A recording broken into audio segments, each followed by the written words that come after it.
is a way more packed session than I even envisioned it might be.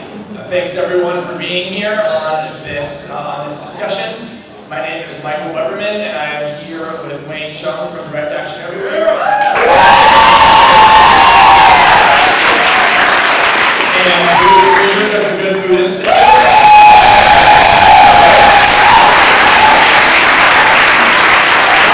I appreciate that I got exactly 0 applause in that.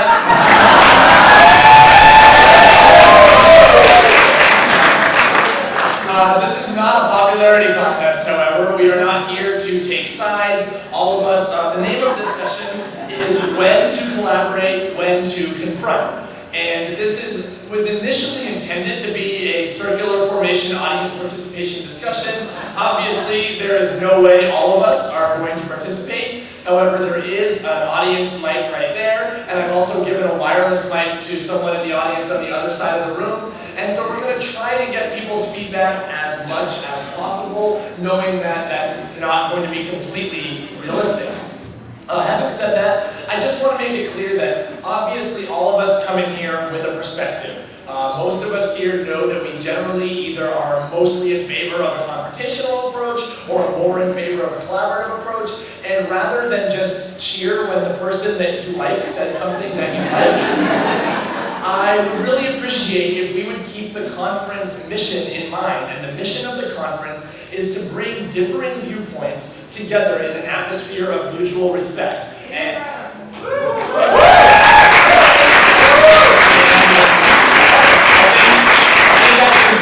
say that Wayne, Bruce, and I are all good friends. We all respect each other quite a bit, and no one is here to shoot anyone down in any way. We're here to learn from each other, and maybe some of us will even change our minds on something.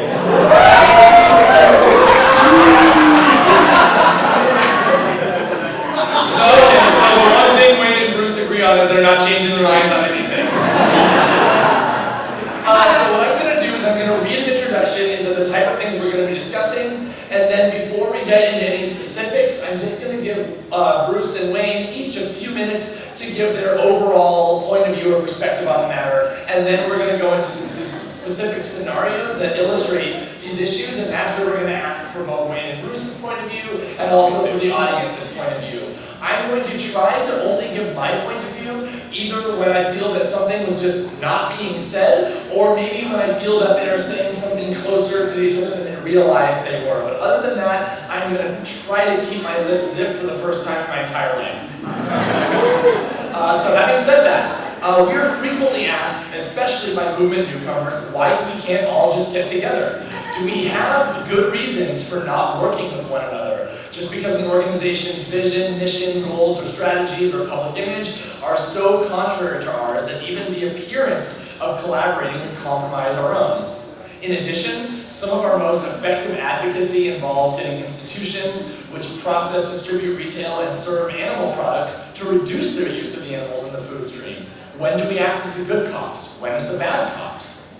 And additionally, some of our that was written twice on here. Yeah, I guess that's the gist of it right there. And so I want, before we get into the 7 scenarios, we might not get through all 7, but as we get through 5 to 7 of these, before we get there, I'm just curious to hear, Wayne and Bruce, where you overall stand on these matters. Either one of you can speak first.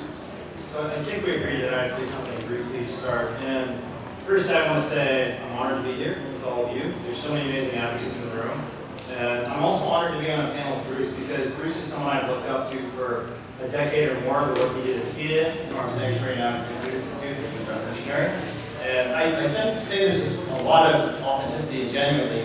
When you're one of the few people I call and there's a tough problem that I can't figure out on my own. So I really mean it when I say I come at this from the spirit of collaboration, trying to find places where we can come together and fight together for the animal systems as effectively as we can. So that was a long intro, but let me just say briefly that I started out with a very different perspective of activism than the one I take today. And I was the sort of person who wanted to work with industry, who thought that we should always be friendly and nice. At the University of Chicago, where I started out as a vegan advocate in the early 2000s, I was fiercely against any protests. If Ali Shapiro is in the room, she can attest to this. That I was one of the people on the mailing list who was saying we should never protest because it's too aggressive, it turns people off. And obviously things have changed a little bit in the past 15 years. And I think there are two big reasons that things changed for me. One is I looked at the history and frankly even current evidence about what works best, and I found that confrontation frankly just works. It works because it garners attention. It works because it puts pressure on industries and more importantly on ideologies, and it works most importantly because it inspires activism. But the second reason, and this is a little bit more controversial, is that I realized that when I compromised too much, I became too close to industry. I became too close to the people I was trying to change. And while there is a useful role for some folks in this movement, and I think Bruce has taken that role, to take a very collaborative mindset and to get chummy with folks who are trying to change, I think that's dangerous too, and I'll give an example in a minute. But with these 2 points, I'm going to give 2 historical examples. And the first historical example is the anti-slavery movement. And the anti-slavery movement, prior to the 1830s, had 2 big prongs. And both of these prongs were very collaborative because no one thought we could challenge a system as big, as massive, as powerful as slavery in the 1820s and 1830s. And the 2 prongs, and both were very collaborative, were one, let's one by one ask consumers to stop buying products from slaveholders. If they stop buying slave-made cotton, tobacco, hemp, then slowly we'll start the system. And it's just kind of a voluntary, collaborative sort of approach. The other approach was the approach taken by the American Colonization Society, and their approach was to go to the slaveholders themselves and improve the conditions of slaves and try to get them to relinquish the slaves to a colony called Liberia. And if you look at the history of the anti-slavery movement, both these approaches were a complete failure. And the reason they were a failure, and there were a lot of complicated reasons, but the biggest reason was because they didn't fire people up.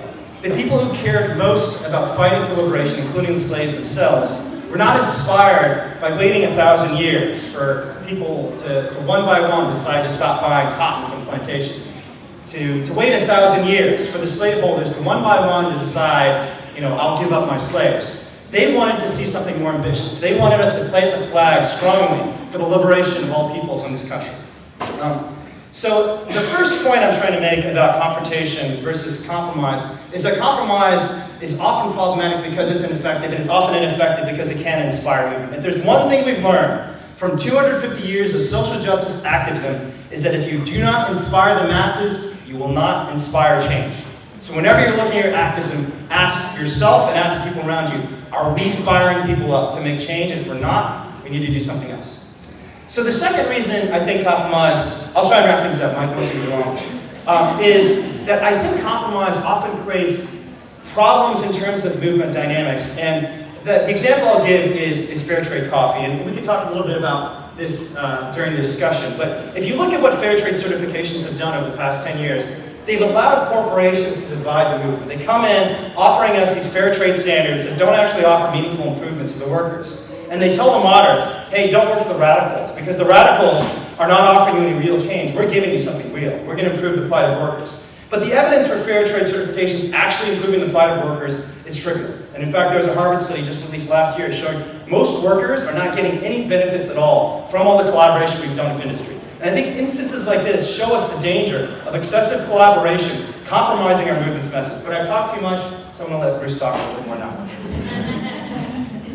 Well, thank you very much, Wayne, for your kind introductory remarks. And if you wouldn't, so Wayne was staying with my wife and me in Washington, D.C., and we very graciously allowed him to borrow our car to at like 6 o'clock in the morning. I guess it was gracious because we didn't want to drive him, but you collaborated indeed. And so I got up in the morning, and there on Wayne's Facebook page was something attacking our car, talking about what a rundown piece of junk our car was. And it's true, we joke that our car is bringing down property values in our already sort of depressed property value area. It was, I guess, almost 20 years old with big dents in it. One of our neighbors accidentally backed into our car, and they were so apologetic. And they're like, have you seen our car? Like, and added to the mix. But in any event, other than dissing our car on Facebook for all the world to see. But no, I think what Michael said at the outset, the three of us are actually friends. I'm on the phone with both of these guys with some regularity. And I don't think there's anything that Wayne just said that I disagree with. I certainly think that excessive collaboration can be hugely problematic. And I think with regard to, I certainly think that all of the groups should collaborate where our goals overlap. And I'm happy to have conversations with Wayne about DXC and how, strategizing, or anybody else in the animal protection movement about strategizing. In terms of, I think the place where we disagree on farm animal welfare in particular is the degree to which the fair trade analogy applies to things like cage-free campaigns or improving slaughter processes for birds and things like that. I don't find the difference between being in a cage and being out of the cage to be trivial. I think if you're the animal in the cage and you're removed from the cage, that's actually significant. Similarly with gestation crates, similarly with the change that would ensue if chicken slaughter goes from the current method to a controlled atmosphere method. I don't think those are trivial, and I do think that they are worth supporting. And then the other thing that just sort of one of the places from which I start is a recognition that one of the things that we need to be focused on as a movement, if our goal is to help the maximum number of animals, is making it to the degree that we can easier for people to make choices that align with their better angels. And I think oftentimes there are things that we can do that are collaborative with animal exploiters that serve the immediate and long-term goal of helping animals. So one example of that, I guess actually two examples of that, are, for example, when Boca Burger was maybe 15 years ago bought by Kraft Foods. There were an awful lot of people in the animal movement who were pretty much mortified that suddenly, if you go and eat a Boca Burger, you're supporting the same company that makes the Oscar Mayer wiener. And I absolutely resonate with the discomfiture there, but I will say that I was at PETA at the time, and we were trying to help Boca Burger do some PR on the fact that, for example, the Clinton administration was ordering Boca Burgers by the box. Like, we literally couldn't get their PR people on the phone, and we couldn't get them to call reporters back when we placed stories in the New York Times or the Associated Press or whatever, which did a 180 once they were bought out. So suddenly there are full-page ads in Time and Newsweek and People for Boca Burger. Suddenly Boca Burger is distributed nationwide and Safeway and Target and kind of every place else. Anything that we can do to create those sorts of collaborative relationships, it seems to me, help an awful lot of animals. Another example of that is when Dean Foods bought White Wave. So White Wave is the maker of Silk soy milk, and Dean Foods is a massive dairy conglomerate. And obviously nobody in here is a fan of Dean Foods, but I will say the plant-based milk went from well under 1% market share to over 9% market share, which helped a ton of dairy cows and veal calves when Dean Foods shoved the silk right there alongside the milk and made it easier for people to make a choice that was better for animals. Those sorts of collaborative relationships, even though they may be counterintuitive, I think all of us recoil at the idea of having relationships with people who are doing so much harm to animals. But for me at least, it seems to me that our personal comfort level is significantly less important than doing what, if we were in the animal's place, we would want done. So I think that there are oftentimes rooms for collaboration and hopefully sort of constantly room for cooperation among groups. I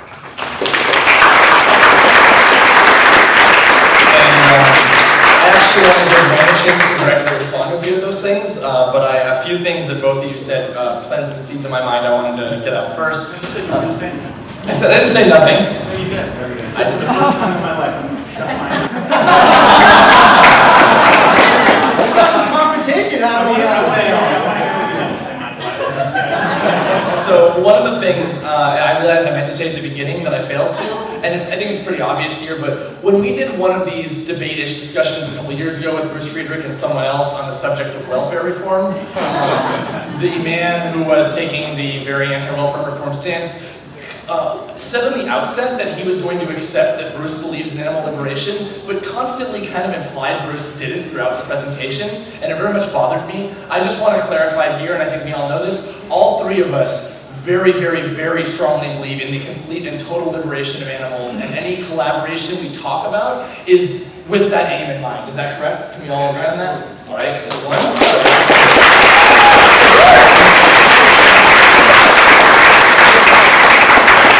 The second thing I would like to do is actually keep all discussion of welfare reform out of this conversation.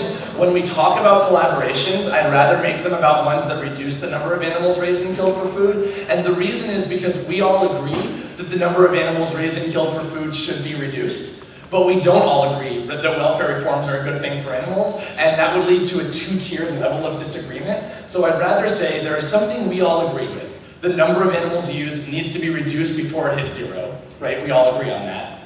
Should we collaborate with our enemies to get there? That should be the question to me, rather than also talking about should we collaborate with our enemies on goals that some of us don't even think should happen to begin with. Does that make sense? Yeah. So it's not that I don't want to discuss welfare reforms globally, it's just I think it would be a distraction in this conversation. Do people think the word enemy is the right word? How adversaries? Sorry? Adversaries, how is that? Adversaries? So our adversaries, some of our we're discussing here the degree to which we should collaborate with our adversaries. I think we're all block vegans, Michael. all these vegan adversaries, yes. You know, DXC, we believe in nonviolence, which means you have love for individuals, but I do think calling the system and the industry our enemy is the right call. And in fact, Bill McKibben himself, one of the most famous environmental activists in the past 40 years, has said the problem in the environmental movement, until very recently, is that we didn't have an enemy. If you don't have an enemy, you can't mobilize people against the system you're trying to destroy. And we are trying to destroy animal agriculture. We want to end this hateful, violent, bitter system that's filled with suffering. And I think we should call it what it is. I agree that the system is our enemy. I don't think I agree, although I haven't spent more than the last 15 seconds thinking about it. I don't think I agree that any of the individuals in the system And I would agree are with that enemies. too. Okay, But so corporations are not people.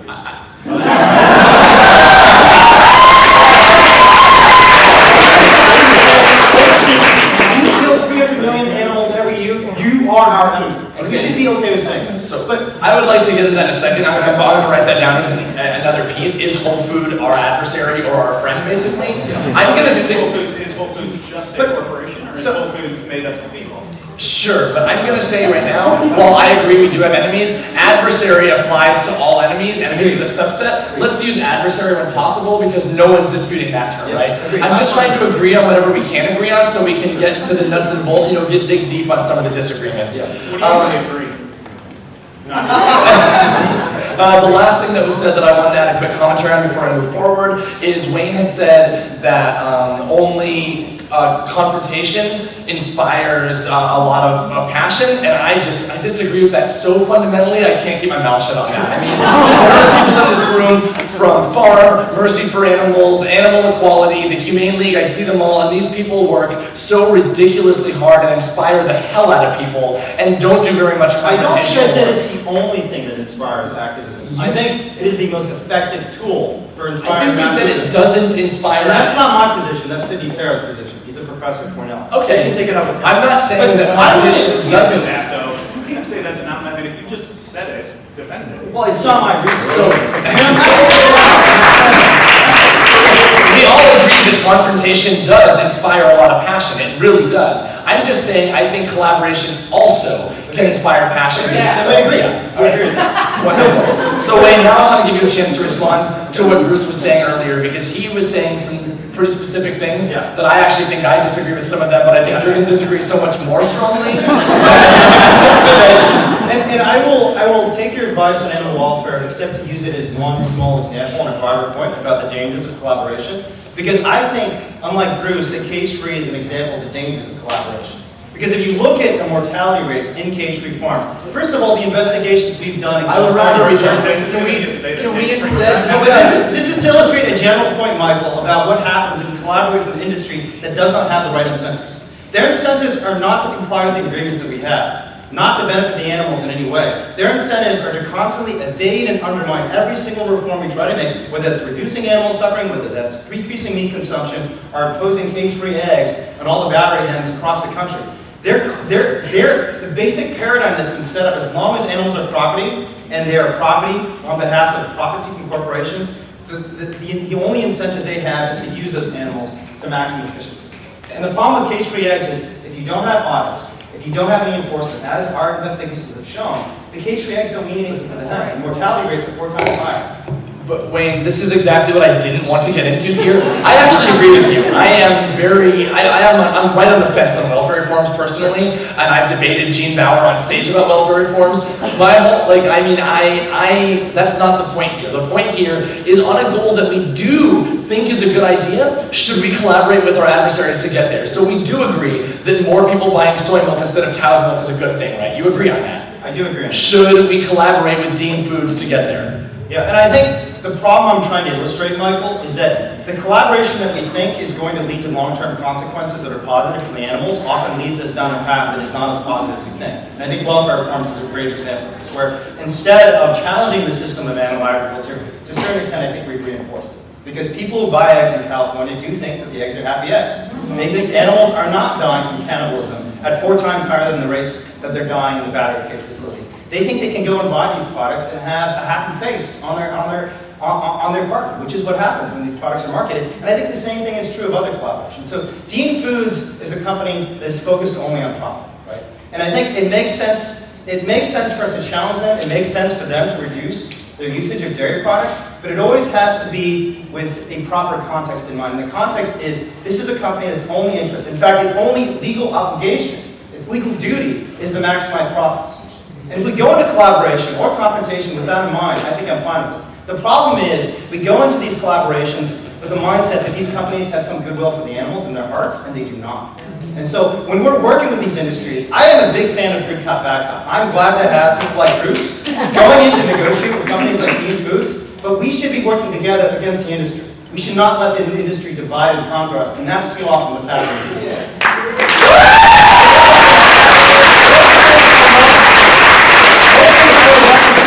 Folks like Bruce and Wayne Casella at HSUS to spend as much time meeting with grassroots radical activists at groups like DAC as they spend talking to CEOs at Whole Foods. I think that should be one of our objectives. I don't think that I've ever refused one of your calls. Which is one of the reasons you're the perfect person to be on this panel, because I think. But I will say, I am extremely uncomfortable with the idea, with what appears to be your belief, that the people who run these corporations are sort of corporate hacks first and people second. I think that people who run these corporations, the people who run, with a few exceptions like Tyson and some of the sort of chicken companies, the people who run the companies that's in the family business, and I think probably they are incapable of seeing animals as individuals who matter. But I think the people who run the fast food companies, the chain grocery stores, the big food companies, I think they're people first, and I think they're corporate hacks second, and I think there's a tremendous ability to bring them along by granting that they also want to be kind to animals, just like basically 100% of the population. They want to make decisions that are kind. And just like you and me and pretty much everybody else, they respond to being attacked by becoming defensive and entrenching rather than by being likely to come to some common ground. And I also think that with regard to, I think there's a degree to which if you are attacking someone, whether that's somebody from another animal protection organization or somebody who works for a corporation, I certainly understand the psychology that causes people to be less likely to want to have conversations with you. I have an extremely thick skin, and I'm happy to have conversations with anybody, regardless of what they say about or to me. But it doesn't strike me as unreasonable that some people wouldn't feel the same way. So I don't know. I mean, I imagine that if I'm sort of too cozy with industry, I'd be the last person to know it. And I recognize that I tend to have a very rosy view of human nature. But I do think, from having conversations with people, I do think that they would like to, where they can, be our allies in trying to make things better for animals. And finally, on the farm animal welfare stuff, I think basic empathy, at least to me, dictates that if you're going to spend your, or I guess maybe it's more, yeah, no, this is empathy. The difference between spending your entire life unable to move, like 18 to 24 months in a cage, literally not able to spread your wings, and being outside of those circumstances, even if cannibalism levels go up, it strikes me as it wouldn't take me any time at all to decide that I want to be out of the cage. The psychological torment, as well as the physiological torment, it's sort of like, you know, the death losses for all of us would go down an awful lot if we never got out of our room, right? We never got out of the bathtub and people just came and fed us. But that's not a life worth living. And it's not a life worth living for hens either. And then point two on that is that once you've got the hens out of the cage, there's room to go up. As long as they're in the cage, it's just an eternal life not worth living. So I think we just have a difference of opinion on whether the welfare reforms are meaningful, because I think they're hugely meaningful, and I think they give us room to build from that's important. I would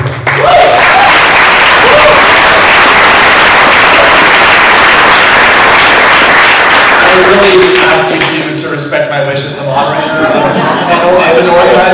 and an organizer of the AIR conference to not discuss welfare reforms on this and the merits of welfare reforms. It's irrelevant. It's not irrelevant to the conversation, but we only have an hour and it's not a meaningful part of this conversation. We're trying to figure out. No, it's not. It's not, because we're discussing things that we agree need to get done. Should we collaborate to do them? So if there are things that we do not even all agree need to get done, that is a separate conversation, one that I'm happy to have. With all due respect, I do think welfare reforms are a great example of how compromise can be problematic. And I do too. I totally agree with you. And so I think it's useful to understand welfare reforms as an example of when compromise might not be useful for the movement.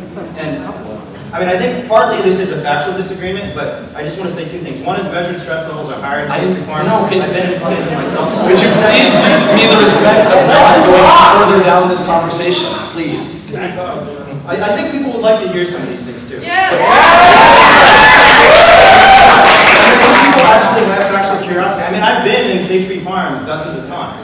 Chris, you've probably been inside of that too. So both of us have lived experiences in addition to research we've done that kind of explains why we come down on this position, but it also is a more general illustration of the problem or the potential opportunity provided by collaborating or confronting industry, right? Sure, but I think there's a lot to be gained from continuing, because I'm not continuing the discussion of welfare reforms. I feel like we basically laid it. I mean, if we're going to try to cover as many things as Michael wants to cover in an hour. I think it's up to the audience, because this is supposed to be around. I don't necessarily. No rule.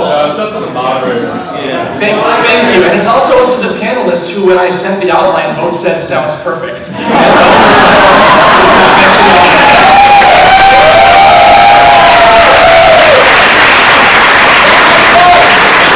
I would really actually love to discuss, though, and this is Whole Foods. Because they're a perfect example of someone who is both an amazing friend to us sometimes and an adversary to us at other times.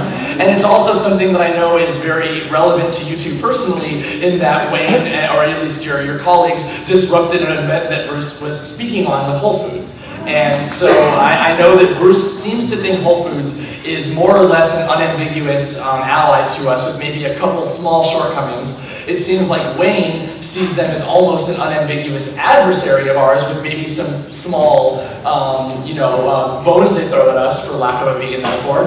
I personally come down right on the middle of that. I think that Whole Foods is great and has huge room for improvement. But I am curious, Bruce, why is it that you think Whole Foods is basically a pure ally of ours, despite the fact that they do so much to promote lies about animals? essentially? And Wayne, in turn, why do you see them as such an unambiguous adversary of ours, despite the fact that they're obviously doing more for animals than any other large chain is? Yeah, I guess I don't see them as a pure ally. I don't think anybody that sells meat, and especially that claims that the animals were well treated, is a pure ally. So you said on that panel, or following it, that Whole Foods has done more for animals than anyone in any company in the history of the world, or something like that. No. Yeah, that's probably true. I did my homework. I think there's a difference between a pure ally and somebody who is an ally, and I definitely see them as an ally. Whole Foods is single-handedly responsible, and they are the reason. They working with Dean Foods, they were the first company to be pushing silk out in the dairy case. They're the first company to put the Beyond Meat veggie burgers alongside the meat, to try to put veggie burgers in direct competition with animal-based meats. John Mackey, personally, the CEO of Whole Foods, advocates veganism at every possible opportunity, despite the fact that it does not accrue to his benefit in any particular way. Just in terms of they're responsible for kite-hill cheeses, they're responsible for Miyoko's. Nobody else was going to sell those products. And I know Wayne's response is they did it because it's part of their business model. But if it were purely an issue of business models, why wasn't anybody else willing to do what Whole Foods was willing to do when they were willing to do it? So I mean, I go back to about 2% of the population is vegetarian at the moment.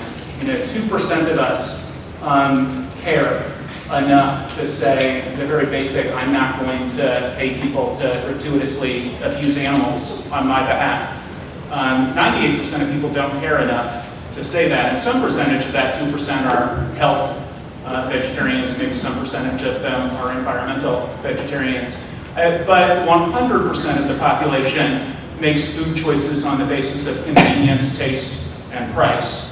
And it seems to me that Whole Foods has done significantly more. Well, I mean, I'll say it seems to me, I'm pretty sure, objectively speaking, there isn't a close second in terms of making veganism more delicious or easier to achieve. If you talk to the CEO of Beyond Meat or the CEO of Gardein, who used to be the CEO of Eves, you talk to the CEO of Tofurkey, you talk to the CEOs of any of these companies, Whole Foods, and especially John Mackey, is the company and the person who allowed them to be the products that we're eating today.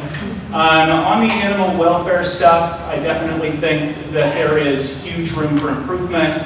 I am opposed to the way that the dead animals are labeled, but I believe that Whole Foods and the people that they put on the Global Animal Partnership panel, at least 3 of whom are vegan animal rights people, I believe that those people are trying very hard to make things as less bad as possible. I was actually on that panel when it was first formed for a couple of years on behalf of PETA, when I was vice president for campaigns at PETA. And so I had direct interaction throughout the initial formation process, and it certainly was and is my impression that they are trying to do significantly better in a way that I think if we were the animals involved, we would want to have our lives not be so excruciatingly bad. So for veganism and for animal welfare, I think Whole Foods is the wrong target. So I was under the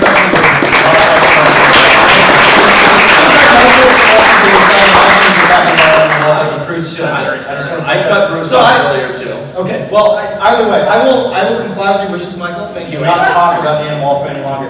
But I want to make a point about Whole Foods. And this is coming from somebody who worked as a securities lawyer for half a decade. He's worked with Fortune 500 companies, who's been in executive suites and talked to CEOs. CEOs are beholden to the board. The board is beholden to the shareholders. The shareholders only care about earnings. It doesn't matter how good-hearted the CEO is, and I'm sure John Mackey is a great guy in a lot of ways. That shareholder, that CEO, and that board of directors has a legal duty. And in fact, their only legal duty is to maximize profits. And if they defy that duty, they can be sued. Right? So they're doing what's in the best interest of the corporation. In the age of Occupy Wall Street and Bernie Sanders, I think we have to be very skeptical of corporate power because we've seen what corporate power does and the way it can deceive and distort our system to the disadvantage of human beings and animals. But I also want to give a specific example of how I think confrontation and compromise can actually work in parallel to make all of us more effective advocates. Yeah. Right? And the example is, after we released our investigation of Petalum Egg Farm, which is the biggest egg farm for Whole Foods in California, one of the biggest egg farms in the state of California, a cage-free egg farm, was aggressively marketed as certified humane. You know what was all over Whole Foods Twitter for like the next week after we released this investigation? It did over 50 protests across the country. Vegan recipes. Vegan recipes. So they're pushing the vegan message twice as hard because they were being challenged. And I think it's a fantastic thing to have people like you going into that boardroom and saying, those crazy animal rights activists at DXC, don't listen to them, come talk to us. What I want to ask you today, Chris, is let's work collaboratively. Let's work collaboratively to create a strategy that allows both of us to be as effective as possible. Because my goal, frankly, is to make your job easier. To make it so that animal rights is so much in the news, is creating so much pressure on big corporations for abusing animals. When a nice guy like Chris comes in the door, they're begging to talk to him.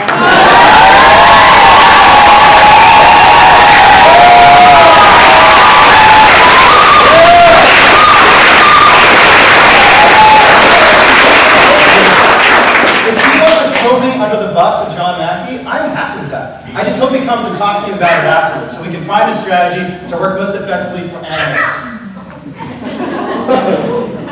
We've got a dog who agrees.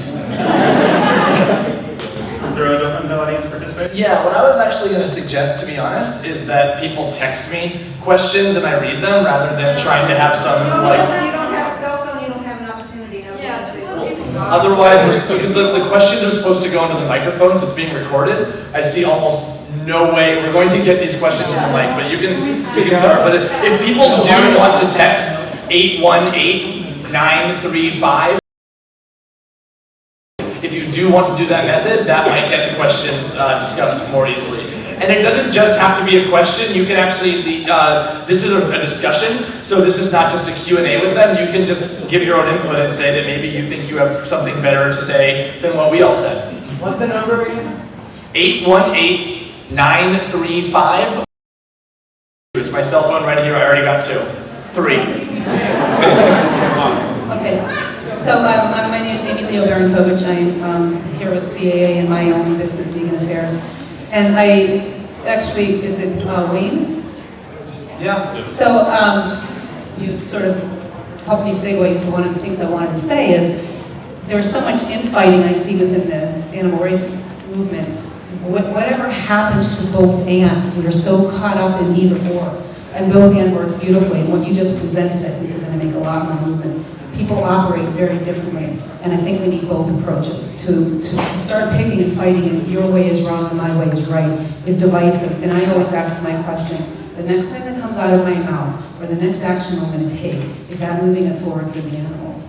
And it's not for me to sit here and decide that my way is the right way, it's one way. So I want to offer that, and I also want to offer that one of the things I get caught up in and really am not appreciative of, again, is that inviting in terms of welfare and rightists, or the incrementalist, or the abolitionist. Like, underlying the abolitionist is a lot of arguments fighting for sort of this overnight, it's either all or nothing. Humans don't operate that way. History has shown us that way. If we go in and we say everything has to stop tomorrow, you got to be vegan now, it's not going to work. I think we're going to actually have a backfire. So I think we have to respect how humans work in terms of what's going to make the difference. What is the message we're putting out, and who's going to jump on board and move forward the best way? Yeah, and then the question is am I right, or do I want to make a difference?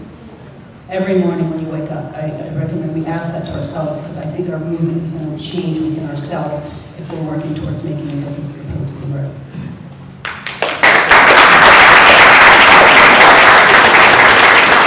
Do you want to respond quickly, or? Okay. I have like over a dozen questions here, and some of them are really, really incredible. So I'm going to do one or two of these before we get to the next person in line. Some of these are just incredible. One of them was, I'm going to do one for Bruce and one for Wayne. One for Wayne, what difference does it matter what Whole Foods' motives are?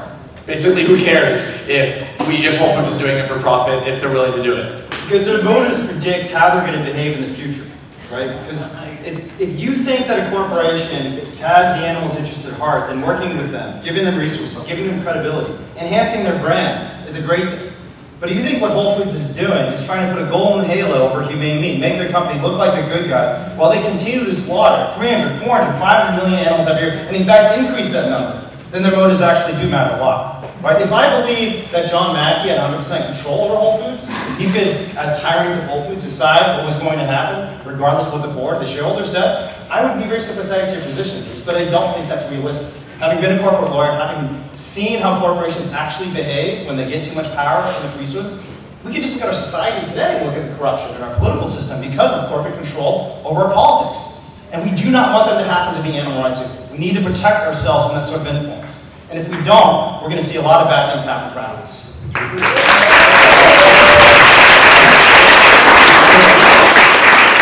I'm going to take this dear lady here seriously. It's very good advice. Have my water bottle. Okay.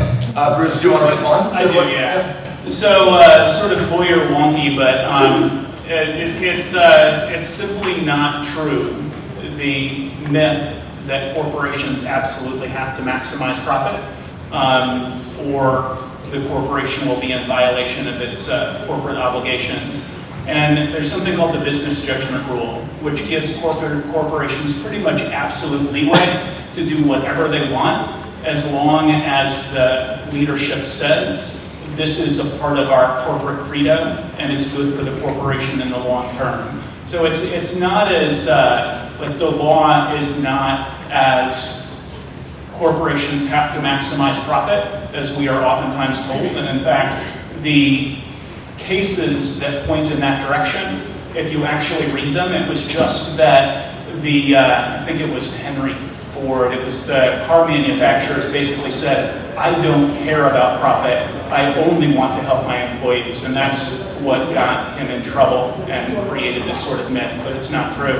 I definitely don't think that John Mackey has absolute control over Whole Foods. I think it would be an even better company if he did. I do, however, think that he is able to do an awful lot that's good. I think he is the one who is most responsible for the degree to which Whole Foods is so good for vegans, and I think he's the one who's primarily responsible for the animal welfare program, which I think is attempting to make things less bad for animals. And I think it probably does placate some people's consciences, but I would be very surprised if there is more meat eaten. I think it's probably just different meat eaten, and probably less meat eaten because it's more expensive, is my hunch. And I continue to think that Whole Foods is, certainly in all of the grocery chains, the best of them. There's actually a question that came in to you, Bruce, that so directly pertains to this. I'm going to just put it in here. Bruce, you believe that Whole Foods has done the most good of any grocery stores, but can you name a grocery store that has done more than Whole Foods to strengthen the social norm that there is a good and acceptable way to kill and exploit animals?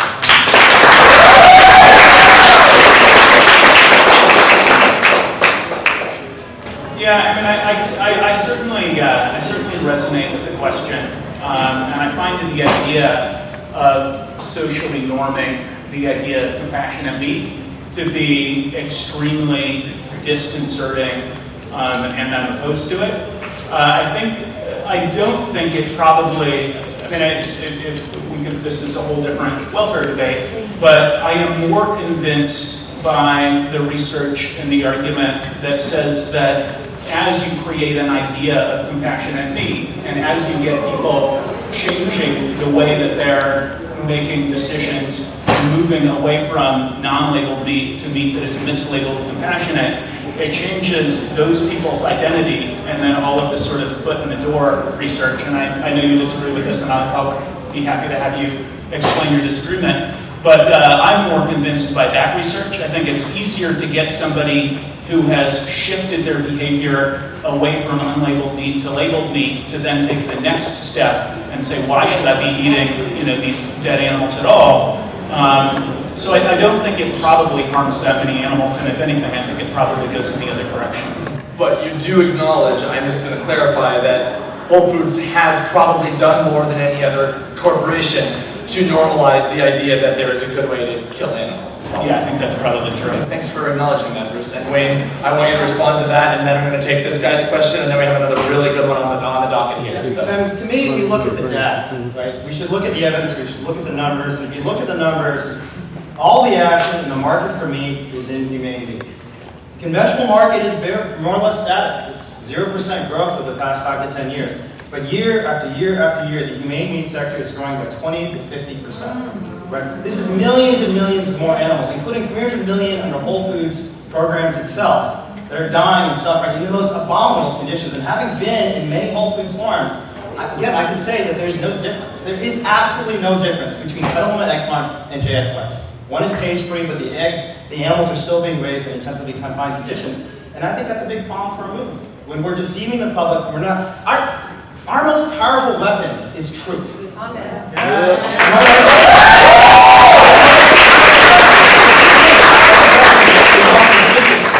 And if we collaborate with industries in undermining our most powerful tool for change, we're shooting ourselves in the foot.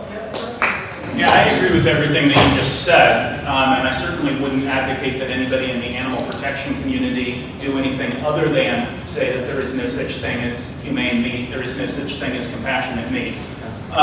So yeah, no, I absolutely agree with that, but I think that's different from, do you write off working with Whole Foods to create a more vegan world because of something where you disagree with them? And I think that that does animals a disservice rather than a service.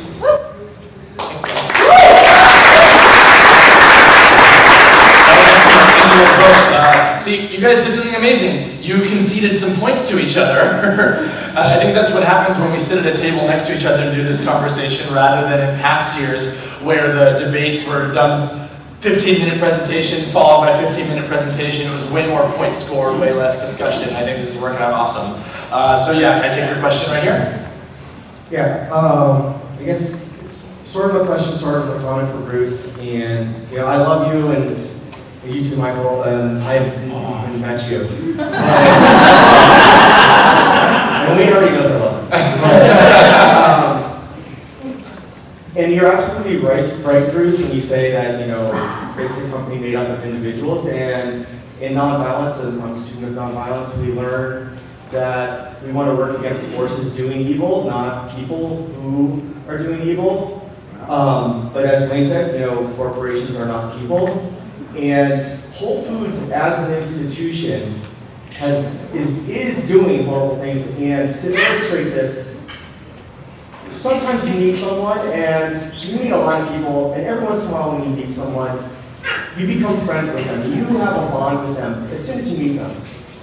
And occasionally this has happened with me with cows and chickens and turkeys. And I have made friends that Whole Foods has killed. And for each of those people that they kill, to call Whole Foods a friend strikes me as so disrespectful to the lives of those animals. Forget about my feelings, my trauma is nothing, and I know you know this, compared to the trauma that these animals experience. And I actually think that you and HSUS and other folks who talk to the industry are very well placed to remove pillars of support from these industries, from these evil forces.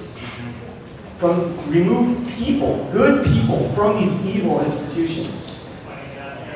But these institutions are evil. And I would just like, any comments about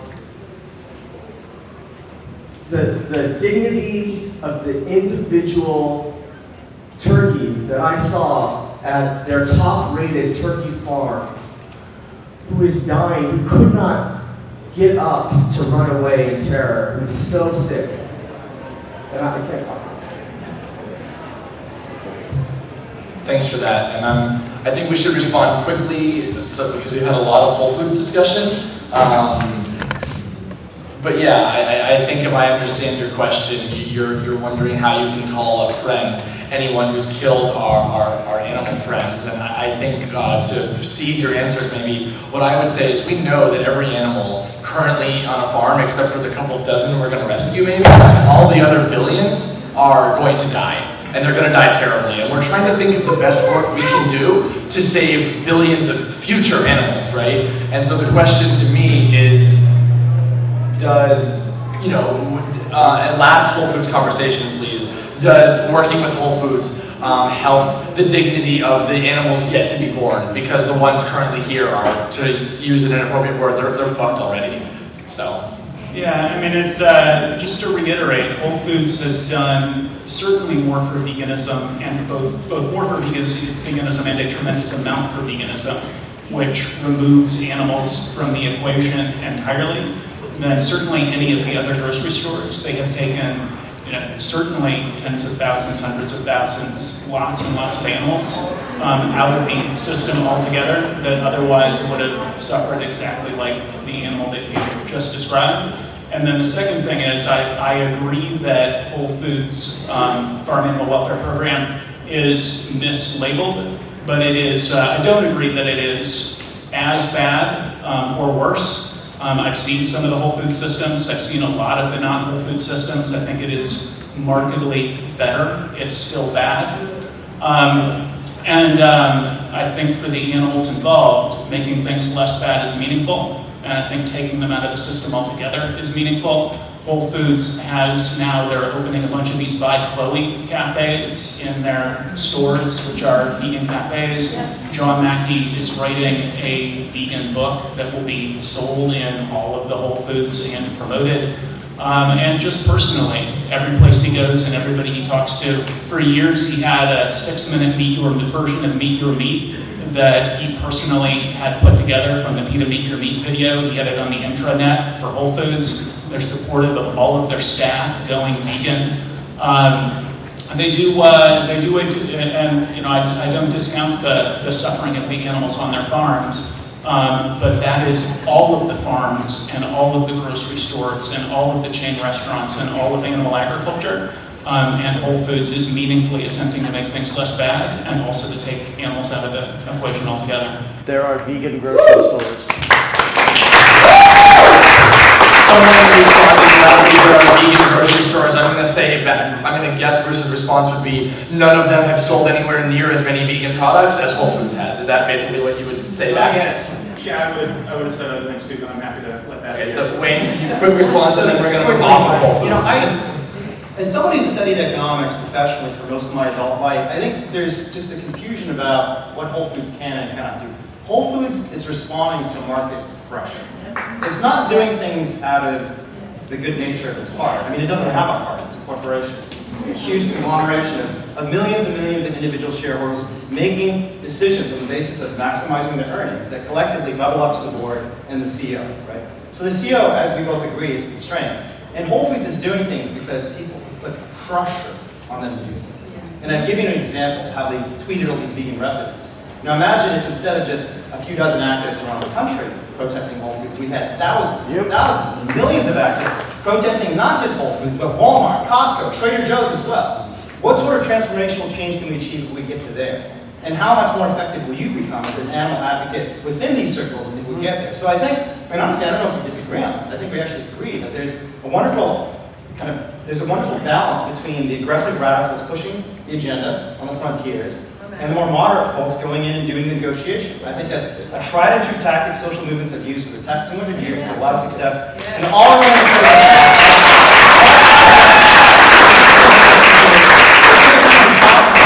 So before a conflict erupts, we at least know what our strategies are and trying to work together against the industry instead of letting the industry fight us. And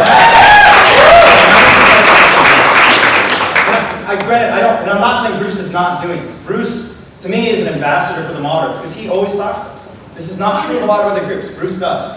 And so this is why Bruce is in many ways the perfect person to make this project happen.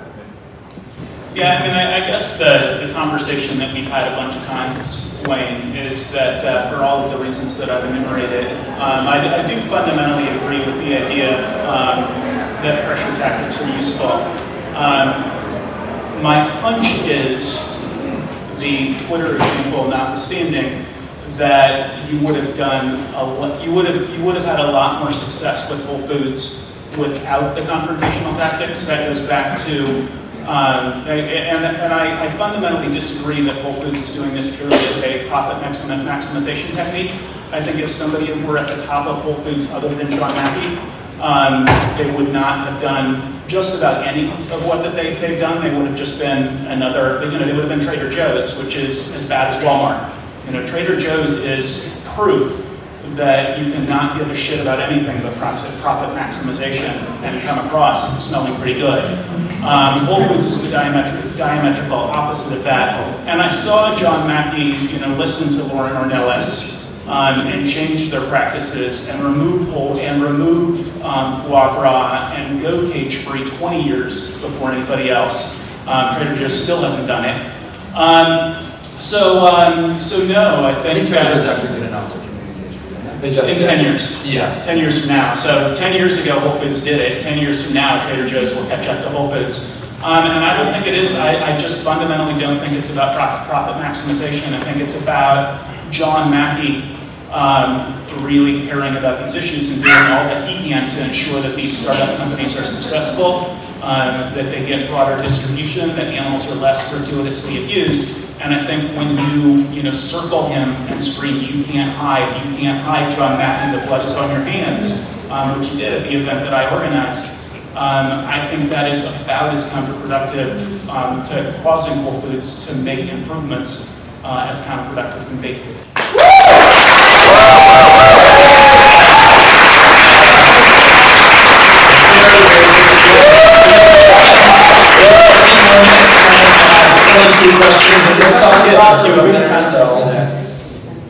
One, after 2 years of giving us a silent treatment, John Mackey sent me a personal email for the first time after that protest where we said, we can't hide. And he actually screenshotted a bunch of things I'd said on Facebook. He was really mad. But this is the goal of pressure tactics in nonviolent direct action, to get a seat on the negotiating table and to get powerful people, and more importantly, powerful institutions to be aware that there's an issue. And John Mackey ignored us for 2 years until that protest happened. And that's when he emailed. But the second thing I want to say is there is a big difference between targeting CEOs of powerful corporations and people who do not have that sort of power and privilege. The more power and privilege you have, has anyone seen the movie Spider-Man? Great power comes great responsibility. Well, the same is true of corporate titans too. They have enormous power in society, they have enormous privilege, they have to give some of that back, and they have to be willing to entertain critics. I think John Mackey has not shown much willingness to do that until that protest.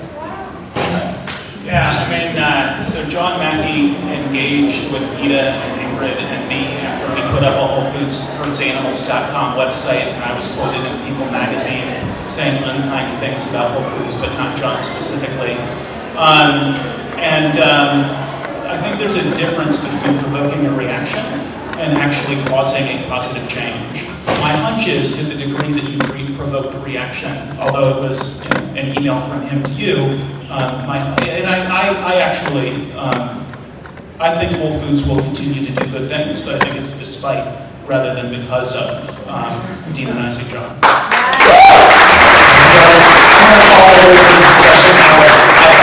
2 more minutes. I was just texted that we're supposed to wrap up now, but we've been given 10 more minutes. So a question that I was given a while ago that I thought was interesting. I think this is more for Wayne, but for both. The recent Humane League victory collaborating with the United Egg Producers to eliminate chick culling, which will lead to hundreds of millions fewer animals being killed by the system. If confrontation is as valuable of a tactic as collaboration, why hasn't there been a victory considered even close to effective in the number of animals? So I don't know a lot about that victory, but I suspect that THL did use some confrontation. There was good, I do know a fair amount about it, and there was good comment. Target, Costco, and other corporations. I mean, they've done things that frankly DXC doesn't do. Like, almost harassing emails and mailing lists of corporations. So there's a lot of pressure tactics being used in THL emails. But the general question of why kind of confrontation hasn't led to movement-wide success that we'd like to see, the easy answer is on animal ag issues, it hasn't happened very much. I mean, I've been an animal activist for 15 years. When I organized my first anti-meat protest in Chicago in 2008, no one came and no one had even done a protest. Because we're so afraid to say what we truly believe, that animals don't deserve to be experimented on, to be used as clothing, and yes, to be eaten too. Because so many people eat animals, we're afraid to say these things, that very few people actually do it. So let's test this strategy by actually trying to execute it. Until we've tried to execute it, we can't assess whether it will work. And again, if you look at history, disruption is the most powerful tool of social movements. It's been that way for 200 years. I find it hard to believe it won't be that way for animals as well, including animals in agriculture.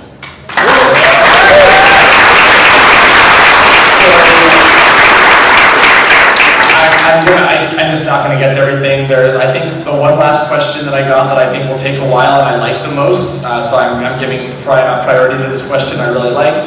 Sorry to some people I gave thumbs up to implying they were going to get their questions read, but it's just time-wise not going to happen. I was asked, basically, I'm trying to reword it here. If Wayne, if you want to say one thing that you think Bruce does that goes too far, basically, that really is an immoral collaboration, but also one type of collaboration you think Bruce has done that's been really efficacious and really good, and Bruce saying to you, is there a form of confrontation you think that Wayne has done that has been really useful for the movement and could lead to good comp, bad comp? And on the flip side, is there a form of confrontation you think Wayne's done that really, truly just has done more damage to the movement than good? And I don't care who starts.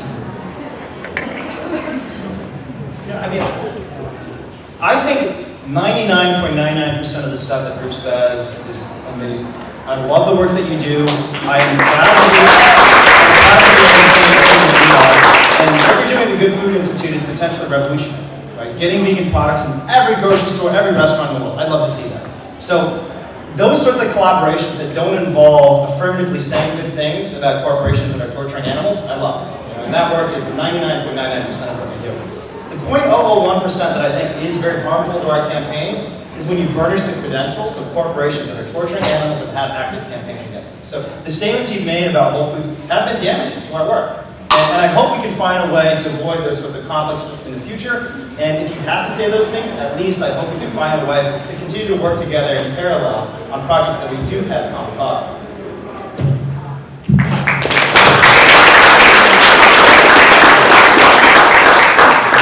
I'll let my discussion of surrounding Mackey's stand as my, I already sort of answered that, the first part of it.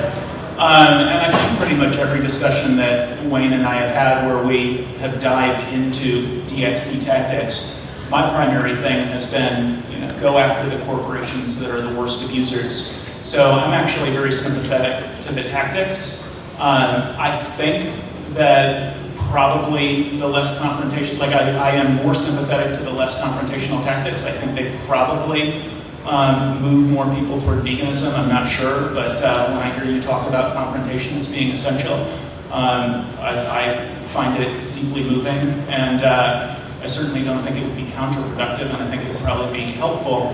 I just wish you'd go after KFC and Walmart and Target and Trader Joe's.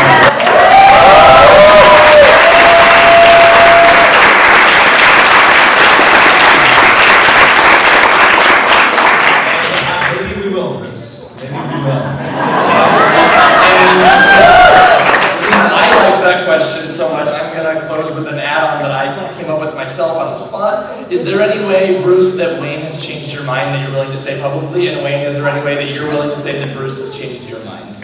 Bruce has changed my mind about 1,000 things. I mean, like everything from press strategy, where I have conversations with Bruce about what the right way to pitch his stories. I mean, so a lot of this is like tactical nitty-gritty stuff that Bruce, frankly, just has more experience and wisdom than I do. And I go to him all the time. But the biggest strategic thing that I think Bruce has taught me is the importance of solidarity, frankly. And like when I went to DC and Bruce offered to host me at his house, despite the fact that just a few months ago, I criticized very harshly the book that he wrote, is an example for all of us about how we build a real movement.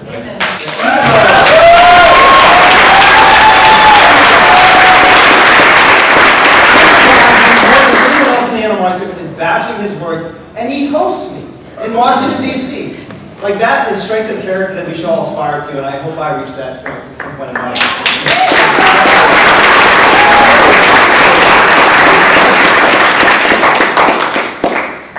I'm definitely more sympathetic. I mean, I feel like I get a lot out of our conversations consistently, and you know, I did invite you to stay with us despite the book bashing. So it's not an effective tactic. So Maybe once he doesn't know it, it knows no motivation. No, but how Wayne has improved in some way the work that you do. No, but I was just backtracking a little bit. I mean, when I was thinking about like the sort of DXC tactics of attacking people, and I was thinking, you know, like, is that anyway? I mean, I was thinking that I felt like we have a friendship, despite the fact that before I had ever even heard of you, like the first time I heard of Wayne was, did you hear about this guy who was at an AR panel attacking your book? And so obviously, you know, Obviously, he becomes my best friend the next day. my reaction was not positive. But no, I have consistently enjoyed and gotten a lot out of our conversations. I think you're an extraordinarily smart, thoughtful guy, and I feel like I profit from having conversations, you know, with smart, thoughtful people, and with you specifically. I have no doubt that Wayne is in this for all the right reasons, and I profit from those sorts of conversations as well. I mean, as somebody who did confrontation for a really long time and came to be disenchanted by confrontation as a means of affecting change, seeing you mobilize so many people to get excited about animal rights for DXC, even though I oftentimes than just individuals. I also think that this panel was such a perfect example of what the AR movement can and should aspire to.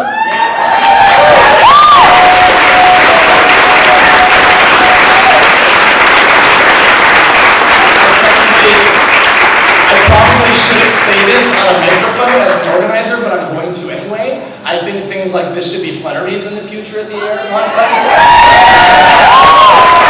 I think that 500 to 700 people rather than 200 should see smart people being willing to talk and engage, and having people tell us questions and being able to engage with us as well. I think this is the best thing our movement can do.